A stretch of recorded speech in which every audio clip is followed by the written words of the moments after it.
우리는 죄를 지었을 때 용서를 먼저 생각합니다. 그러나 용서를 구하기 전에 회개가 선행되어야 합니다. 자신이 무슨 죄를 지었는지, 그 죄로 하나님과 상대방에게 얼마나 큰 상처와 아픔을 주었는지 알아야 합니다. 알고 자신이 지은 죄를 시인하고 고백해야 하는 것입니다. 그리고 잘못을 빌어야 합니다. 용서는 그 다음 일입니다. 용서는 용서하는 사람이 결정할 일입니다. 회개의 진정성이 보이고 용서할 결단이 섰을 때 용서를 선언하는 것입니다. 그러므로 죄를 짓고 상처를 주고 아픔을 준 사람은 먼저 자신의 죄를 인정하고 자신이 얼마나 악한 짓을 했는지 시인할 수 있어야 합니다. 욥은 그렇게 했습니다. 그렇게 오랜 동안 친구들과 토론하고 하나님께 항변하던 고난의 문제였습니다. 억울하게만 생각하던 자신의 주장이 하나님 앞에서 얼마나 어리석은 불평과 원망이었는지 깨닫게 되었습니다. 그렇게 하나님 앞에서 내세울 것도 의도 내세울 수 없는 미천한 자였음에도 불구하고 하나님 앞에서 자신이 했던 말과 생각들이 얼마나 교만하기 짝이 없었는지 모릅니다. 욥은 그렇게 자신의 지은 죄를 회개하고 스스로 한탄했습니다. 이제 그에게 남은 것이 무엇일까요? 물론 하나님의 용서가 남아 있습니다. 죄를 시인하고 고백했다면 그에 대한 용서는 하나님의 몫입니다. 그런데 이 상황에서 하나님은 욥의 친구들 중에 가장 연장자인 대만 사람 엘리바스를 대표로 언급하시면서 세 친구를 꾸짖고 계십니다. 그들에게 말씀하시길 내 종 욥처럼 옳게 말하지 않았다는 것입니다.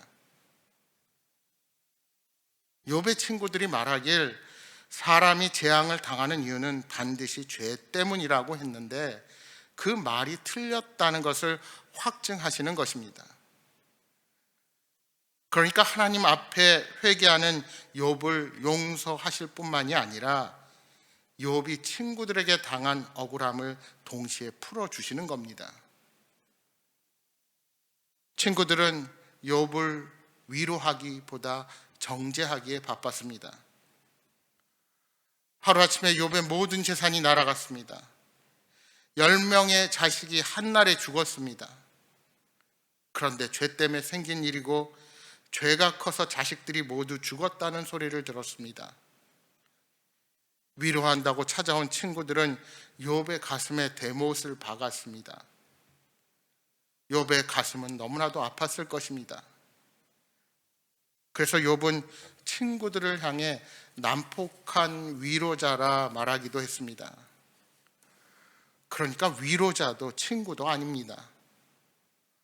그렇게 억울한 일을 겪은 욥인데 마침내 욥에게 찾아오신 하나님은 자신의 모든 잘못을 고백하고 회개하는 욥 앞에서 그 억울함을 풀어주시고 친구들에게 진노하시는 겁니다.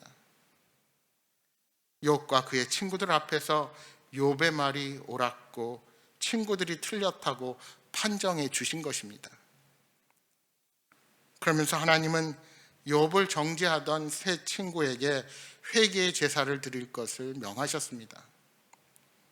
수소 7마리와 수장 7마리를 가지고 욥에게 가서 너희 자신을 위해 번제를 드리라는 것입니다. 그때 하나님의 종 욥이 기도해 줄 것을 말씀하십니다. 여러분, 이것이 무엇을 뜻합니까? 욥의 친구들이 죄의 용서를 위한 제사를 드릴 때 욥이 친구들을 위해 기도하게 하심으로 그들의 관계를 회복시키시는 것입니다. 친구들은 그 하나님의 명령대로 제사를 드렸고 여호와께서 욥을 기쁘게 받아 주셨습니다. 분명 친구들의 제사에는 자기들의 잘못을 시인하고 잘못을 비는 행동이 수반되었을 것입니다. 그러니까 욥으로부터 시작된 회개가 죄의 용서를 가져오고 그간에 어그러졌던 모든 관계들을 하나님께서 풀어주시는 것입니다. 이처럼 하나님은 욥의 옳음을 인정하시고 그 억울함을 풀어주실 뿐만이 아니라 욥이 자기에게 상처를 주었던 세 친구를 용서하며 그들을 위해 기도하게 하신 것입니다. 그리고 그 결과로 어떤 일이 일어납니까? 10절의 말씀입니다. 욥이 그의 친구들을 위하여 기도할 때 여호와께서 욥의 공경을 돌이키시고 여호와께서 욥에게 이전 모든 소유보다 갑절이나 주신지라. 욥이 말씀에 순종하여 기도했을 때 욥의 모든 것을 회복시켜 주십니다.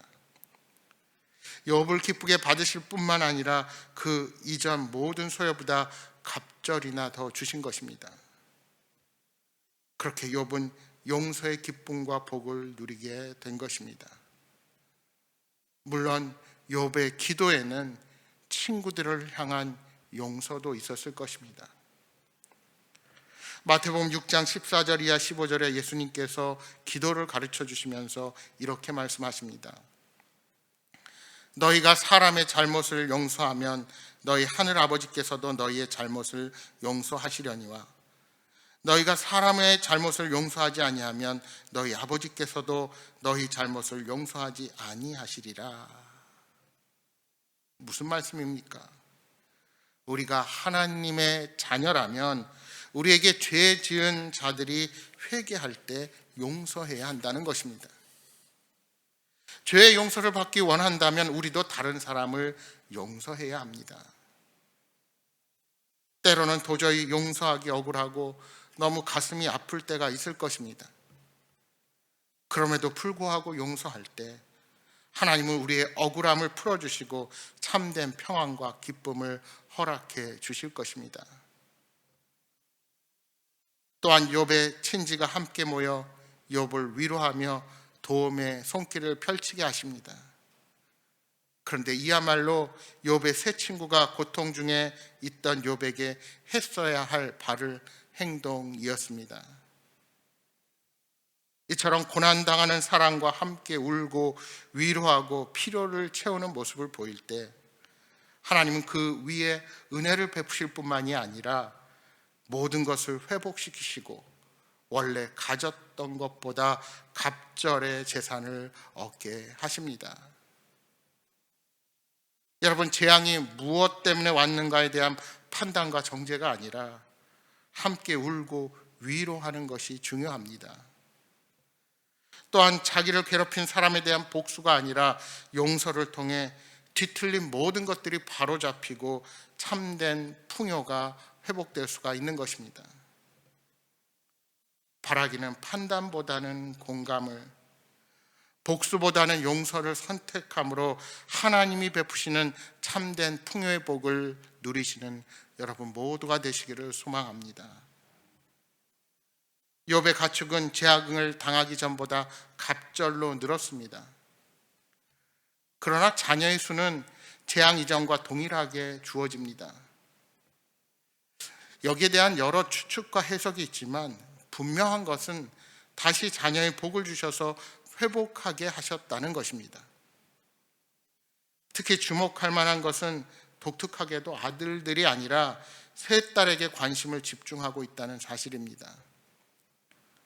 여기 첫째 딸 여미마는 비둘기를, 둘째 딸 그시아는 개수나무를, 셋째 딸 게렌합복은 화장품을 담는 뿔을 의미하는 그런 이름입니다.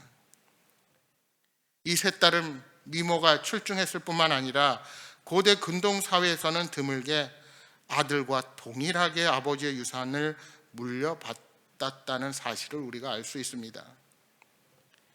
이는 욥이 아들뿐만 아니라 딸들에게까지 유산을 물려줄 정도로 부유하게 되었음을 우리에게 알게 합니다.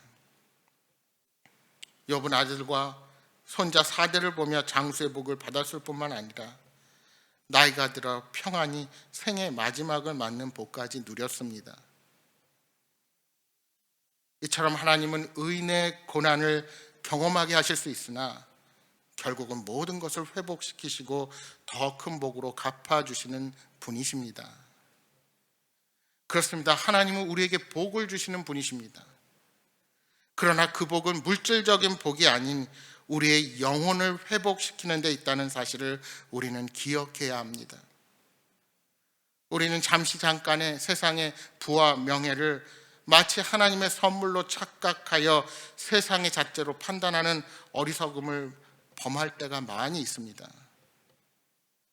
그러나 여러분, 세상의 부와 명예는 하나님의 영광을 위하여 사용되지 않을 때 오히려 우리의 영을 해치는 도구가 될 수 있음을 우리는 명심해야 합니다. 하나님을 만난 욥은 이전의 모습과는 전혀 다른 모습으로 변화되었습니다. 하나님을 직접 경험한 욥은 자신이 얼마나 하나님에 대해 좁은 시각을 가지고 있었는지를 깨달았습니다. 그는 자신의 고통과 상관없이 하나님 앞에 행한 불평과 원망이 잘못된 것임을 깨닫고 회개했습니다. 그뿐 아닙니다. 친구들을 용서하고 그들을 위하여 기도했을 때 놀라운 회복의 역사를 경험하게 된 것입니다.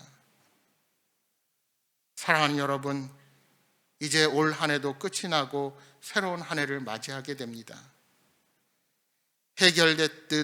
해결되지 않는 답답한 현실과 어려움이 우리를 힘들게 해도 죄인을 용서하시고 회복시켜 주시는 하나님, 우리에게 더 좋은 것을 예비하시는 하나님께서 우리를 지금도 인도하고 계신다는 사실을 명심하고 다시 힘을 내시기 바랍니다. 오늘 하루도 주님이 주시는 참 평화와 은혜가 넘치기를 주님의 이름으로 축복합니다.